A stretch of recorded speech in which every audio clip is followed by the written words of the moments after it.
Can the president fight an undeclared war that's costing the U.S. $1 billion a day and still be taken seriously when he says he's concerned about debt?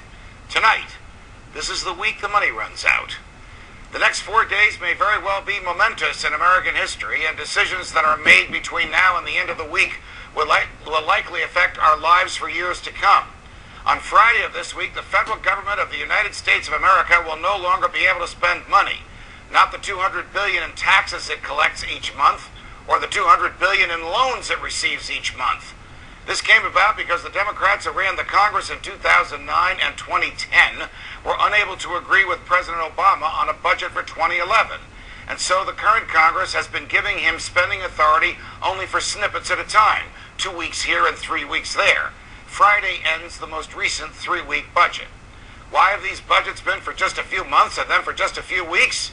Because the Democrats still want to give away the store, and the Republicans are divided between those who want their version of big government and the Tea Party folks who want to cut the government back to the confines of the Constitution. The time to bite the budget bullet is now. The second major matter to rear its head this week is the debt ceiling. That's the legal limit that the federal government can borrow. 20 years ago, it was $4 trillion. Today, it's $14.3 trillion. Who could run a household or a business if expenses were double the amount of income? Who could just keep borrowing money in order to pay back old debts and in order to keep the store open? The answer?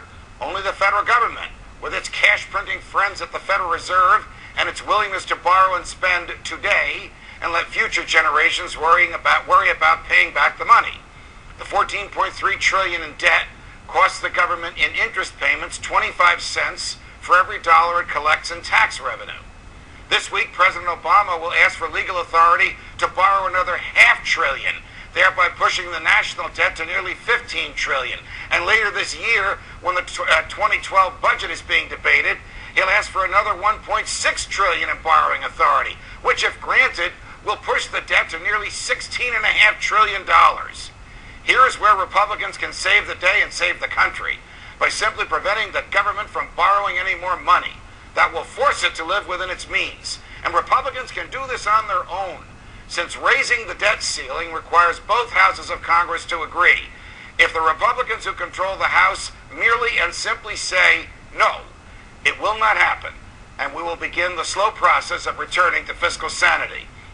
While all of this is going on, the president continues to bomb Libya, and American troops and intelligence agents continue to enter upon and occupy portions of it.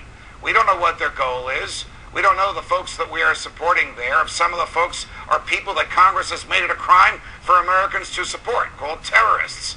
Even though Congress returned from vacation a week ago, the president has still not asked Congress for a declaration of war. Can the president send troops wherever he wants to kill whomever he pleases or to depose whomever he dislikes? No. In the case of Colonel Gaddafi, we all have the perception that he is a monster, and no doubt he is.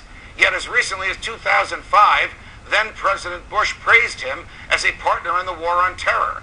And as recently as 2007, the Federal Reserve loaned money to one of his banks, and as recently as last month, the president authorized it to continue to do so.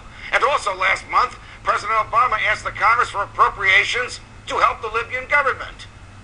This is why the framers who wrote the Constitution required that only the Congress can declare war. That way, there's a debate, a public debate. All avenues of foreign relations are explored before the bombs are dropped. That way, there is a goal, and when it is reached, an end to the war. That way, there is a broad national consensus before we kill people. That way, we do not fight or kill unless it is in self-defense or an unavoidable and imminent national security threat requires it. Without a lawful declaration of war, soldiers and sailors and airmen and Marines, when sent into battle, are merely the president's personal military. That's unconstitutional, that's illegal, and that's wrong. What can fix all this? A return to first principles.